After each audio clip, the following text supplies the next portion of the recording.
আর রহমান, তারপর আর আসে না, তো রুকুতে চলে যাবে, এক আয়াত দিয়ে হবে। আল্লাহ বলছেন তুমি পড়ো কোরআন মাজিদ থেকে যা সহজ হয়। তা আমার সহজ হয়েছে আর রহমান, আর নাই, তা আমি রুকুতে চলে যাব। আপনাকে এত কঠিন করতে বললো কে? ও তো হুজুর বলেছে যে ছি ছি ছি ছি, হামজার জায়গাতে আইন করেছে, এর পিছনে নামাজ হবে না। হুজুর জীবনে কোনোদিন শরীয়ত মেপে দেখেনি আসলে ঘটনা কি। উমর রাদিয়াল্লাহু তাআলা এক লোকের গলায় গামছা পেঁচে টেনে ধরে নিয়েছে রাসূলের কাছে। আল্লাহ রাসূল যেভাবে কোরআন মাজিদ পড়িয়েছেন তার উল্টা পড়ছে। তখন আল্লাহ রাসূল বলছেন ওকে আগে ছাড়ো তো, এভাবে ধরে নিয়ে সবাই ছেড়ে দাও। ছেড়ে যখন দিয়েছেন পড়ো পড়ো তো কোরআন মাজিদ, তো পড়েছে।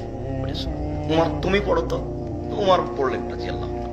তখন আল্লাহ রাসূল বলছেন এটাও অবতীর্ণ হয়েছে, এটাও অবতীর্ণ হয়েছে। কোরআন মাজিদ অবতীর্ণ হয়েছে 7 লোকাতে। রংপুরের লোক বলছে অংপুর, সরকে ওরা সরে বলে অংপুর, আর আপনি বলছেন রংপুর, তো শব্দ তো একটাই। জি, পানিহানি। সেই কোরআন যাদের উপরে নাযিল হয়েছে তারাও তো মানুষ না, তারা পশু। তো তারা তাদের ভাষাতে ধরে নিয়েছে কোরআনটা এরকম। তখন কেউ সদকে সিন ধরেছে, সিনকে সদ ধরেছে, ওভাবে পড়ছে। কোরআন মাজিদ 7 কেরাত অবতীর্ণ হয়েছে সহজতার জন্য। আর হাফেজ সাহেব না বুঝা বলেছেন ছি ছি ছি, করলো কি রে। যখন কোরআন মাজিদ পিছনে আছে তখন থেকে ওরই নামাজ হয়নি, খালি ও টেনশনে চিন্তাই বলেন যে সালামের পরে কি বলবে।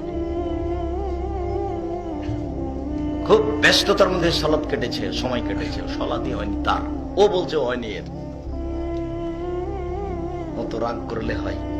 আপনি একটু ঠান্ডা হন, নিজে কোরআন হাদিস বুঝেন না, মানুষের পিছনেও তো দৌড়িয়ে বেড়ান কেন?